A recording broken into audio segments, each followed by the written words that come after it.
ছবিটার সবথেকে ইম্পর্টেন্টলি যে ফ্রেমগুলো আমরা দেখছি, যে দৃশ্যগুলো দেখছি, তাতে অনেক ছবির কথা আমাকে মনে করে দিচ্ছে, বিশেষ করে ঋতুর ছবি। কিন্তু আমাদের যেটা বাংলা ছবির গন্ধ, সেটা ভীষণভাবে পেলাম আমি এই চলচ্চিত্রে। এটা এত সুন্দর লাগছে আমার বাড়িকে তারা ডেডিকেট করেছে, তারা এটা শ্রদ্ধা জানিয়েছে। কিন্তু আমার আন্তরিক শুভেচ্ছা গ্রুপের এন্টায়ার টিমকে।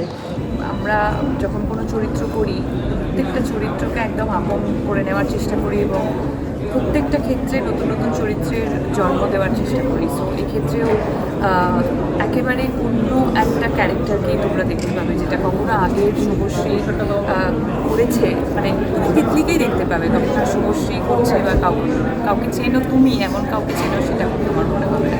কোথাও একটা মানুষের শেষ করা উচিত, পরবর্তী প্রজন্মকে জায়গা করে দেওয়া উচিত। এই যে বলাটা, এই যে সৎ সাহসটা, এইটা ঋতুদা দিয়েছিল, সেটা আমি কোথাও ফলাই।